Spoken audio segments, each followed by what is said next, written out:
করবে, মানুষ ধরতে পারবে না, কারণ দুর্নীতি দমন কমিশন যে ব্যক্তি দায়িত্বরত তিনি তাদের দলদাস ব্যক্তি।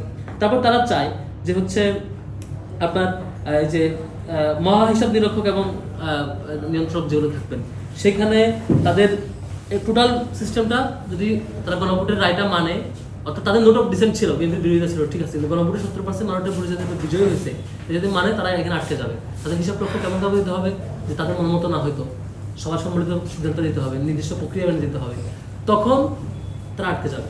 আটকে যাবে কোথায়?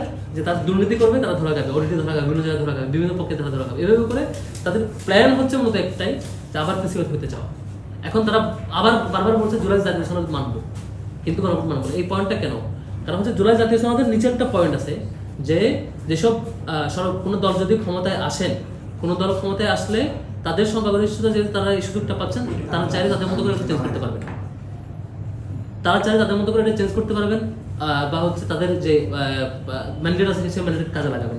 তো তারা চাচ্ছেন এই জুলাই জাতীয় সনদের এই দুর্বলতার পয়েন্টটা, যে পয়েন্টটা যে তাদের পার্টির ইচ্ছা পূরণ করবে, সবগুলো জায়গায় হাত দিবেন, যে কটা জায়গায় নোট অফ ডিসেন্ট দিয়েছেন তারা ইচ্ছা মতো স্বেচ্ছাচারিতা পুরো স্বেচ্ছাচারিতা দেখাইছেন, সব জায়গায় এটা হাত দেবেন। তো আমরা আশঙ্কা করছি বিএনপি 70% নাগরিকদের ভোটকে ডিনাই করে যদি গণভোটকে শেষ পর্যন্ত বাতিলের খাতায় নিয়ে যায়, তাহলে এক পর্যায়ে যে কোটা সংস্কার আন্দোলন হয়েছে কোটার জন্য, কোটা আন্দোলন হয়েছে নিয়োগ ফেয়ার হওয়ার জন্য না, জাস্ট কোটা বাতিল করার জন্য।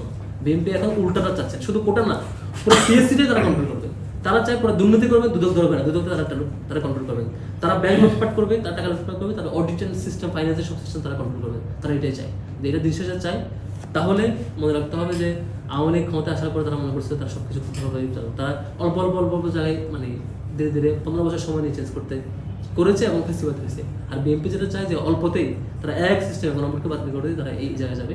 আমার মনে হয় এখানে ছাত্র সংসদ সহ, বিরোধী দল সহ, তারপরে শিক্ষার্থী সহ, রাষ্ট্রীয় অন্যান্য স্টেকহোল্ডার, সিভিল সোসাইটি সহ আরও যারা সাংবাদিক বন্ধু, প্রত্যেকে যার যার জায়গায় সাহসী ভূমিকা রাখা দরকার।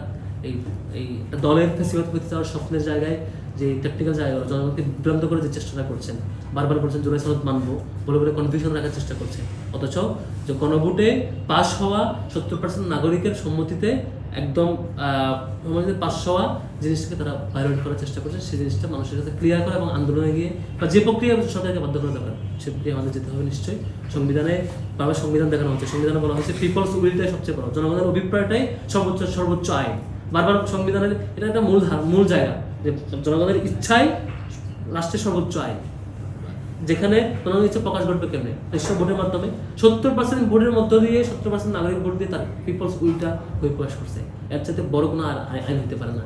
এই আইনকে যারা নানা কিসিমের পথ দেখায়া, চোরাগলি পথ দিয়ে তারা এই শেষ পর্যন্ত সবকিছু কন্ট্রোল করে আবার ফেসিলিটি হতে চান, তাদের প্রতি আমাদের পক্ষ থেকে সতর্কবার্তা হচ্ছে ছাত্র জনতা, শিক্ষার্থীরা এই দেশের জন্য বারবার রক্ত দিয়েছে, হয়তো সময় নিয়েছে।